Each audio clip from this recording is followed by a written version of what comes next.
Welcome in my YouTube channel परीक्षा motivation. चलिए देखते हैं अभ्यास 1B का पहला प्रश्न। सबसे पहले इसमें प्रश्न में क्या पूछा है इस पर ध्यान देंगे।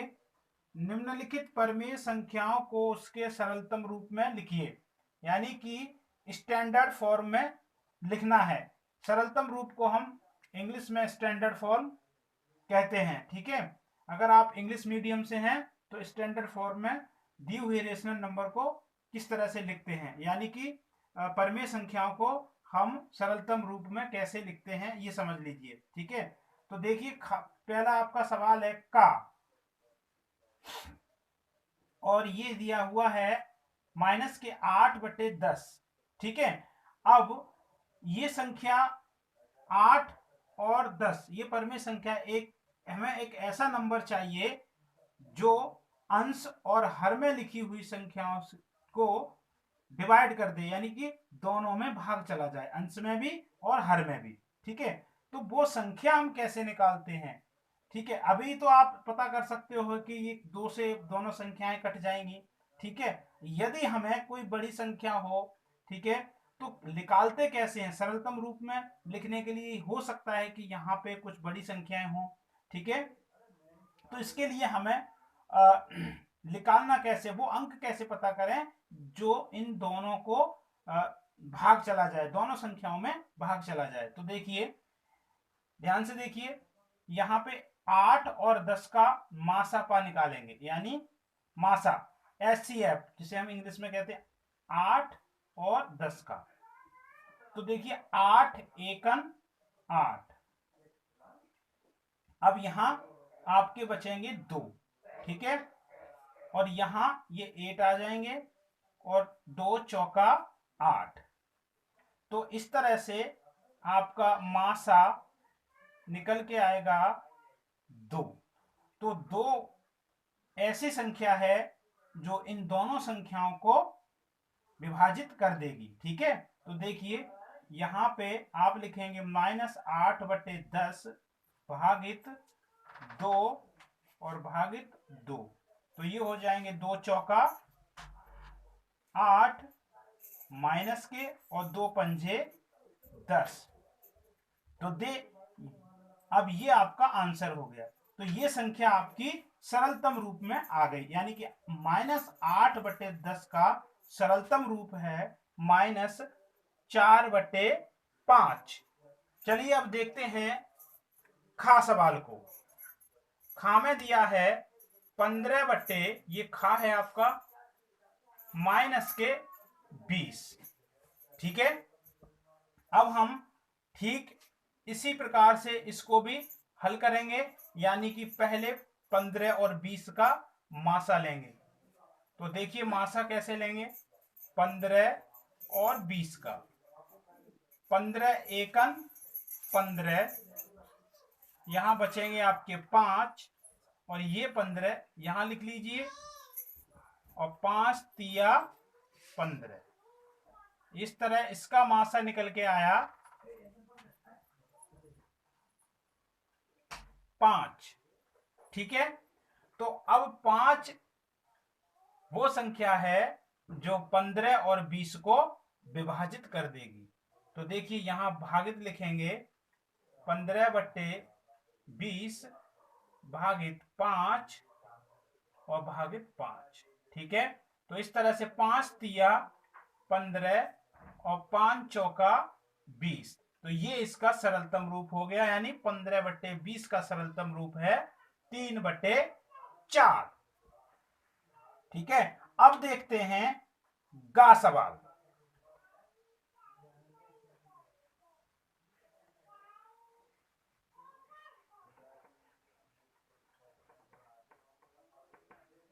गा सवाल में दिया हुआ है कि 25/45। गा सवाल है ये आपका 25/45। ठीक है, कितना है 25/45। तो यहां पे भी वही प्रक्रिया करेंगे, 25 और 45 का हम क्या लेंगे, मासा। तो देखिए 25 और 45, ये होंगे 25 एकन 25, 25 दूनी 50, जो 45 से ज्यादा हो रहे हैं तो हमारा एक बार जाएगा। 25 एकन 25 एक बार भाग जाएगा, यहां हो जाएंगे आपका 0 और यहां 2।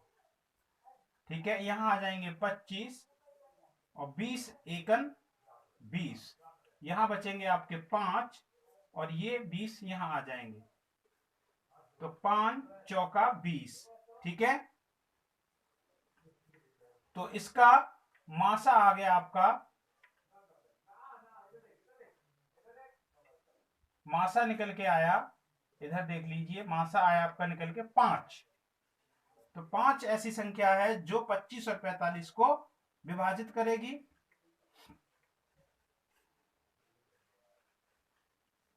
भागित करके 5 बार गया तो 5 से भाग करेंगे। ठीक है, और ये हो जाएंगे 5 25 5 बार और 5 निम 45। ठीक है, तो 25/45 का सरलतम रूप है 5/9। ठीक है, अब घा सवाल देखिएगा। घा में पूछा है माइनस के 14/77 का सरलतम रूप लिखिए, यानी -14/77 का सरलतम रूप लिखेंगे हम। तो देखिए यहां पे हम मासा लेंगे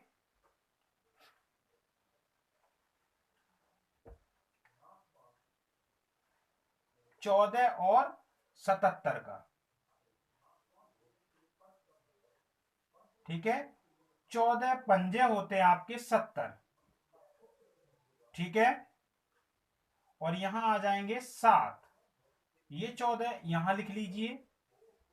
ठीक है, 7 दूनी 14, तो मासा निकल के आया आपका 7। ठीक है, मासा कितना निकल के आया 7। तो अब 7 ऐसी संख्या है जो 14 और 77 को विभाजित कर देगी। तो यहां लिख लीजिए 14 भागित 7 और ये 77 भागित 7। 7 दूनी 14, ये माइनस के 2 आ जाएंगे क्योंकि 14 माइनस के हैं, और ये 11 बार 7 एकन 7। तो इस तरह से हम सरलतम दी हुई परमेय संख्याओं को सरलतम रूप में लिख सकते हैं। बहुत ही इजी स्टेप है, बहुत ही सरल तरीका है। अब देखते हैं प्रश्न नंबर 2 को। चलिए देखते हैं प्रश्न नंबर 2। जैसा कि आप देख पा रहे हैं, इसमें लिखा है संकेतों, और ये जो संकेत दिया है ये है बराबर का, और ये संकेत है आपका बराबर नहीं का, यानी इक्वल का और नॉट इक्वल का। में से चुनकर रिक्त स्थानों को भरिए। ये रिक्त स्थान दिए हैं बॉक्स, इसमें ये बताना है कि दी हुई परमेय संख्या ये दोनों आपस में बराबर हैं या बराबर नहीं है। अगर बराबर हैं तो ये वाला चिन्ह लगाइए, और बराबर नहीं है तो ये चिन्ह लगाइए। ठीक है, तो हम देखिए इस तरह के सवालों को किस तरह हल करेंगे। तो यहां देखिए का सवाल को हम हल कर रहे हैं। पहले तो -4/5 दिया हुआ है ये, और ये दिया है आपका बॉक्स। ठीक है, और -5/7, तो कुछ नहीं करना इसमें, इसका गुणा इससे कर दीजिए और इसका गुणा इससे कर दीजिए, यानी फिर देखिए कि ये बराबर आते हैं कि नहीं। तो देखिए हम 7 का गुणा करेंगे 4 में, 7 चौक 28, क्योंकि माइनस के 4 है, ये प्लस का 7 है तो माइनस के 28 निकलेंगे बराबर, और 5 25, तो ये हो जाएंगे 25, ये भी माइनस के। यदि हम देखें तो यहां देखिए, यहां 25 हैं और यहां माइनस के 28 है, तो ये संख्या आपस में बराबर नहीं है। तो जब बराबर नहीं है तो इसके लिए एक चिन्ह है ये नॉट इक्वल टू, यानी बराबर नहीं है, तो ये वाला चिन्ह लगाइए। तो हम यहाँ क्या करेंगे, इसे इस तरह से चिन्ह लगा देंगे। ठीक है, अब देखिए दूसरा सवाल। दूसरा सवाल है खा 7/-11, और ये आपका बॉक्स है ठीक है, और माइनस के 7/11, ठीक है। अब इसको इसी से 11 का 7 से करिए गुणा, ठीक है, और इस 11 माइनस के 11 का माइनस के 7 से करिए, तो 11 सत्ते होते हैं 77, ठीक है, दोनों संख्याएं प्लस की हैं, और ये बराबर का चिन्ह लगाएंगे, और 11 सत्ते 77 यानी माइनस के 11 गुणा माइनस के 7, ध्यान दीजिए माइनस माइनस के चिन्ह है दोनों, और 77 तो ये हैं, और माइनस माइनस प्लस हो जाएंगे, तो 11 सत्ते भी 77 हो जाएंगे, प्लस प्लस यानी कि माइनस और माइनस प्लस की संख्या निकल के आई, तो ये 77 और 77 आप देख सकते हैं बराबर है, तो यहां पे ये बराबर का चिन्ह भर दीजिए, ठीक है। अब देखिए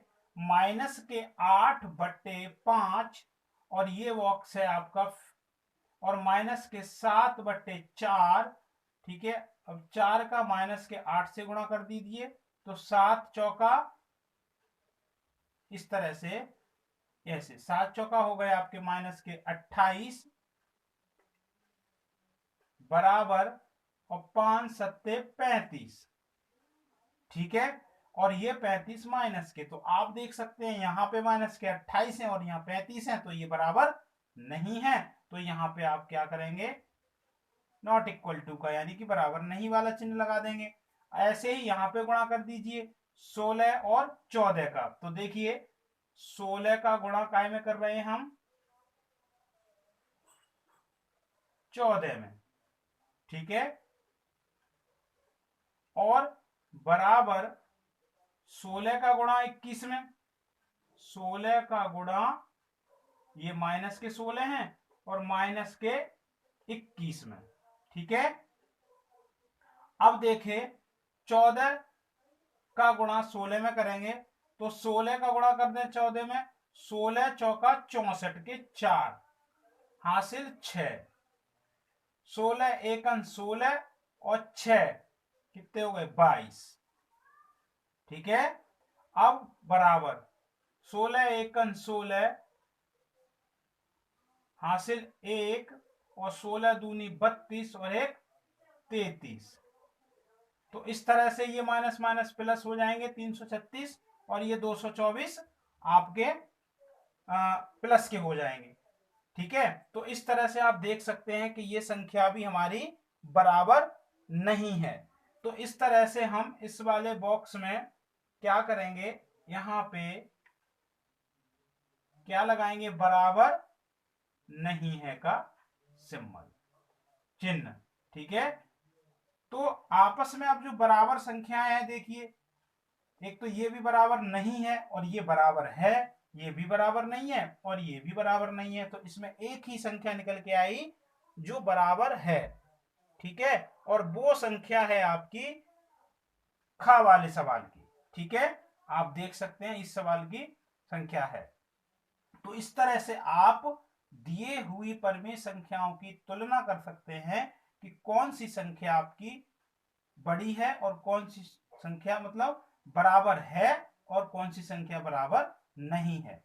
उम्मीद करते हैं कि वीडियो आपको पसंद आया होगा, इसलिए चैनल को प्लीज सब्सक्राइब जरूर कर लीजिए ताकि आने वाले सवाल इसी तरीके से सरल तरीके से आपको मिलते रहें। तब तक के लिए गणित का ज्यादा से ज्यादा रिवीजन करिए, गणित का ज्यादा से ज्यादा अभ्यास करिए ताकि आपको सारे क्वेश्चन सारे सवाल सही तरीके से समझ में आए।